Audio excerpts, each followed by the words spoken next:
In this journey of self-awareness and inner cultivation, we must remain alert. There are not only paths that lead us forward, but also doors that distract us from our direction. God has whispered this into the ears of those who listen closely. Do not enter these 3 churches in July.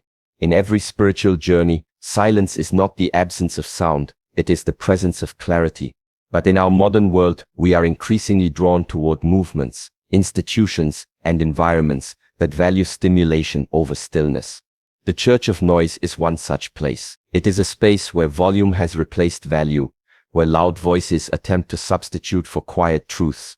You will find people emotionally moved, but rarely spiritually transformed. You will hear sermons that make your heart race, but do not feed your inner hunger. This is not because the speaker lacks charisma, but because the message lacks contemplation. The danger here is subtle. When we become addicted to noise, we mistake activity for progress and emotion for enlightenment. In these environments, spirituality becomes a performance. Lights flash, music swells, the preacher shouts, and the crowd responds. But where is the space to breathe? Where is the moment to reflect? In the traditional monastic disciplines, every step taken by the practitioner is intentional. Every breath is measured. Silence is not a burden, it is a teacher. But in the Church of Noise, the goal is to keep you busy, stirred up, and dependent on the next hit of spiritual adrenaline. The result? You leave the building feeling emotionally high but inwardly shallow. The truth is, there is a difference between being moved and being changed. And the soul, unlike the ego, is not transformed by volume. It is shaped by quiet repetition, inner stillness, and sincere discipline. The Church of Noise cannot give you that because it fears the silence in which God often speaks. Ask yourself, why is there so much noise here? Because noise distracts. And what distracts you controls you. The Church of Noise does not want you to think too deeply. Thinking might lead you to ask questions. Reflection might reveal a hollow foundation. True spiritual growth demands discomfort, solitude, and wrestling with deeper truths. But in a place governed by performance, your discomfort is not welcome. Here, growth is substituted with constant entertainment. This is why God may be calling you to step away in July, not as a punishment, but as a protection. A loud environment often masks a quiet decay. Like a beautiful temple infested at its core, the exterior can deceive the untrained eye. Just as martial artists are trained to read subtle movements, the spiritual seeker must learn to read subtle energy. And the Church of Noise carries with it the vibration of confusion, not clarity. Listen carefully, you will feel it. Your soul will know. It is not wrong to enjoy music or passionate speech. But when these things become the centerpiece of your spiritual practice, when they replace silence, meditation, and true discipline, then they become obstacles, not tools. Spiritual power is not found in hype. It is found in humility. The quietest rivers often run the deepest. The most powerful warrior does not shout to announce his strength. His presence speaks for itself. Similarly, a true temple is not defined by sound but by sacred space. If you find yourself constantly seeking stimulation to feel connected, then you may not be connected at all. You may just be addicted to noise. And noise, when left unexamined, becomes the drug of the undisciplined. July is the time to detox, to step away from environments that demand your attention but do not deserve your devotion. To remember that God's whisper is often missed by those who only listen to shouting. There is a sacred balance in the spiritual life, a harmony between grace and growth, love and law, mercy and mastery. But in some spaces this balance is no longer honored. The Church of Compromise emerges when sacred truth is slowly eroded for the sake of comfort. It is a place where the message is filtered to avoid offense, where righteousness is bent to match the culture, and where spiritual authority is exchanged for popularity. It may look warm on the outside, even welcoming. But deep within, the soul begins to starve, because what nourishes the soul is not what flatters it, but what challenges it. Yet in this environment, challenge is avoided, rebuke is softened, and sacred teachings are molded to fit the audience's preference. The danger is not immediate. It creeps in like fog, soft, slow, and nearly invisible. In the Church of Compromise, sin is no longer sin. It is rebranded as a personal journey. Conviction is replaced by coddling. Discipline is viewed as harsh, and correction is painted as judgmental. There is no longer a call to rise higher, only an invitation to feel better. But comfort without correction creates confusion. God does not whisper warnings into the lives of his people only to be silenced by leaders who prefer applause over alignment. A temple without truth is a house without foundation. It may stand for a while, but it will not endure the storm. And just as a martial artist does not progress by avoiding resistance, the spiritual seeker cannot grow by avoiding the weight of truth. The Church of Compromise teaches people to avoid pain, but every master knows that without pain, there is no power. Pain is not the enemy, it is the messenger. The most dangerous deception is the one mixed with just enough truth to sound holy. The Church of Compromise does not deny God, it merely distorts him. It preaches love, but it forgets holiness. It celebrates acceptance, but it forgets transformation. There is no depth because there is no demand. The journey inward is a path of shedding. Shedding ego, shedding old patterns, shedding lies. But how can one shed if no one speaks of what must be left behind? A teacher who loves his students does not hide the difficult teachings, he delivers them with care and clarity. He does not lower the bar so they feel successful. He trains them to rise to it. In contrast, the Church of Compromise lowers the standard, then praises your arrival. And yet, the soul knows when it is being lied to. The heart knows when the path has been softened. True spirituality cuts, it divides, it exposes, but it also heals. And that healing cannot come without first facing the truth. There is a reason God is saying, do not enter this place in July. The spiritual energy of this time demands clarity. It demands purification, not pacification. When a message becomes more about feelings than formation, it loses its power. Growth often begins with discomfort, because transformation is disruptive by nature. If a building is to be renovated, things must be broken down before they are rebuilt. The same is true for your spirit. The Church of Compromise avoids demolition. It wants to decorate the old self, not dismantle it. But God is not interested in decorating your dysfunction. He is interested in refining your destiny. And that refining fire cannot burn in an environment afraid of heat. The message in July is this: if it bends truth to keep you comfortable, walk away. Because every step you take toward diluted doctrine is a step away from your disciplined destiny. There is a temple rising across the modern world. It is not built with stone or scripture, but with self-glorification. It speaks not of surrender, but of self-expression. This is the church of self, a place where the altar is no longer reserved for God, but for the individual. It teaches you to place yourself at the center of the universe, as if the world were your reflection and your feelings were sacred law. In this space, the spiritual journey is no longer about transcending the ego. It is about enhancing it. The messages are filled with affirmations, personal empowerment, and boundless talk of manifesting desires. But rarely, if ever, do you hear words like sacrifice, discipline, or obedience. The truth is subtle, but dangerous. It teaches you that you are the answer. Yet all masters, all saints, and all enlightened ones throughout history have declared the same. The self is not the destination. It is the obstacle. The church of self thrives on emotional gratification. It tells you that you are already enough, already divine, already enlightened. And so, no effort is truly necessary. Growth becomes optional. Responsibility is traded for affirmation. It sounds soothing, and for the untrained spirit, even liberating. But the truth is, you cannot rise while clinging to your lower self. The caterpillar must surrender its form to become the butterfly. It does not decorate its cocoon, it dissolves into it. Yet in this new doctrine of self-idolatry, spiritual growth is repackaged as following your desires, without questioning whether those desires are pure or poisoned. The ego loves this message. It does not need to die. It simply needs to be dressed in spiritual language. And so people confuse indulgence with intuition and passion with purpose. But what is easy is not always sacred, and what feels good is not always right. There is a reason the spiritual masters live in silence, serve in humility, and repeat discipline daily. They know the power of dying to the self, of emptying the cup so that it may be filled with something greater. The church of self avoids this emptiness. It tells you that your dreams are the highest calling, and that your will must always be done. But the question must be asked, whose will is it? If the soul is still under the rule of the ego, then its will is still corrupted. To follow the unpurified self is to walk in circles. A warrior does not train so that he can feel stronger. He trains so he can become obedient to the way. The path of truth is not paved by the self, but by surrendering the self.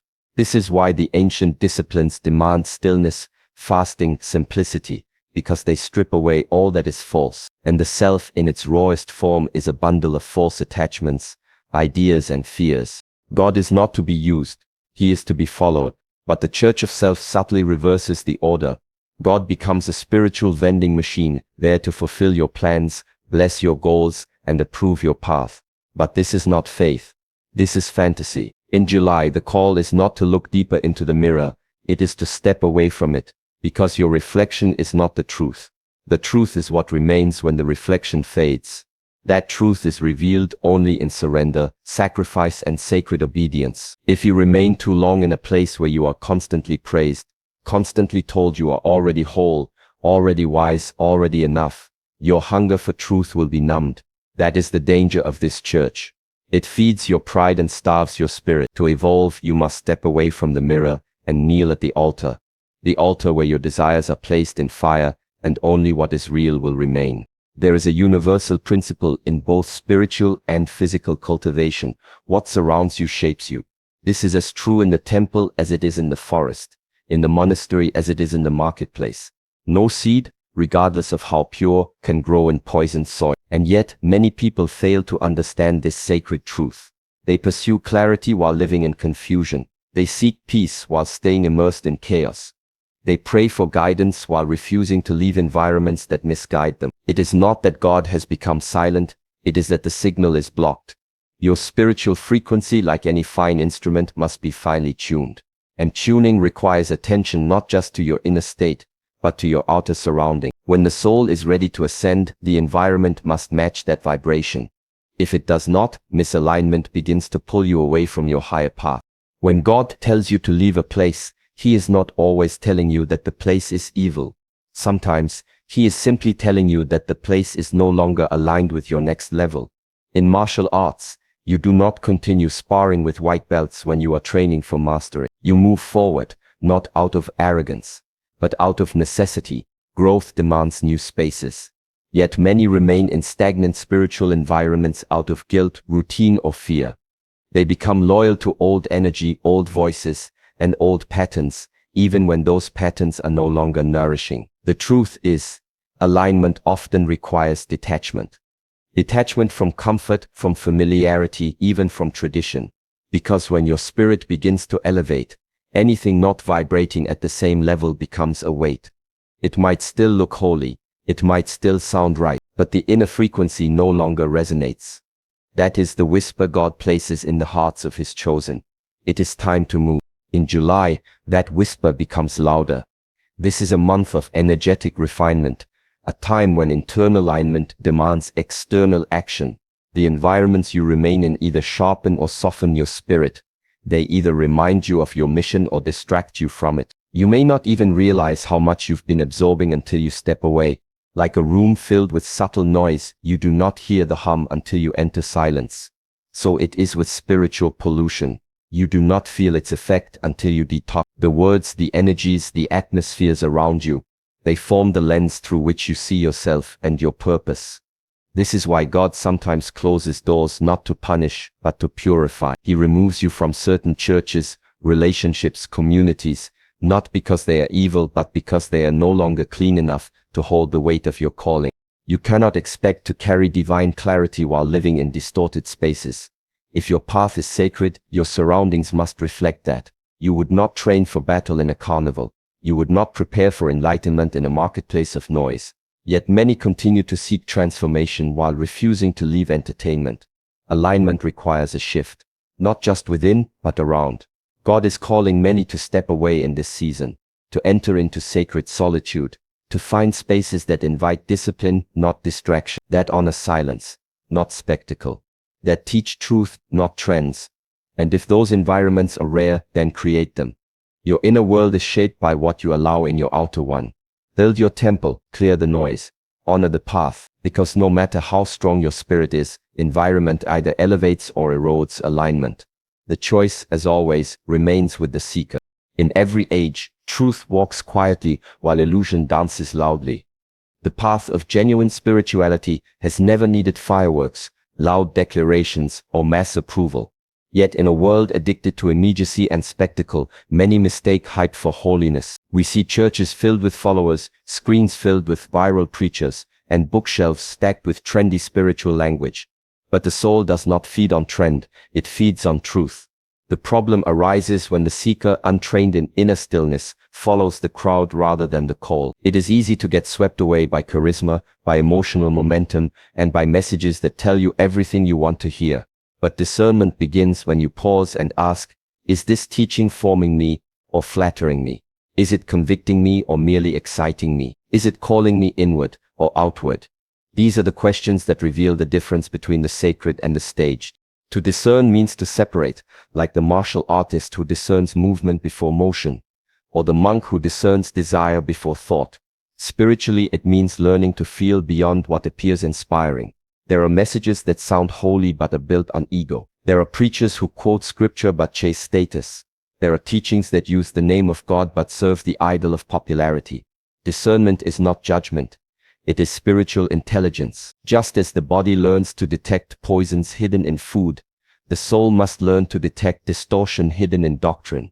The challenge is that spiritual distortion is often subtle. It uses familiar language but shifts the direction ever so slightly, just enough to keep you dependent on emotional highs and spiritual consumerism. You are told you are blessed, but never told you need to be broken. You are told you are called, but never told you must be cleansed. And so growth is stunted, and the spirit remains shallow. In the month of July, when spiritual energy sharpens and the veil between distraction and direction becomes thinner, discernment becomes your sword. You must learn not only to hear, but to sense. The tone, the energy, the presence behind the words. Is there stillness in the space? Is there humility in the messenger? Does the message point you to silence or just to success? You will notice that the holy often carries simplicity. It does not need to convince you, it resonates quietly and deeply. Hype demands a show, holiness demands surrender. The greatest truths are never shouted, they are whispered into the souls of those who wait patiently in silence. That is why God often hides his voice in stillness, because only the truly hungry will search for it there. The church of hype does not teach people to search, it teaches them to consume. But you were not made to consume spirituality, you were made to become it. There is a reason that the ancient temples, the monasteries, the sacred martial schools all emphasized discernment as part of discipline. Without discernment, a student can be led far from the path while thinking they are advancing. In the same way, if you do not learn to discern the holy from the hype, you may end up devoting your energy to places that drain your spirit rather than refine it. And once energy is invested, alignment becomes harder to regain. This is why July is not just a season of progress, it is a season of purification. To purify is to separate, and separation requires courage. Courage to walk away from what is popular. Courage to question what everyone else accepts. Courage to say, this sounds right, but it doesn't feel right. That is not rebellion. It is reverence. True seekers honor God not by blindly following voices, but by faithfully testing spirits. Because hype can move a crowd, but only holiness can move your soul. There are times in life when the path becomes unclear, not because you are lost, but because the environment around you has grown too loud to hear the voice within. July is not just another month in the calendar.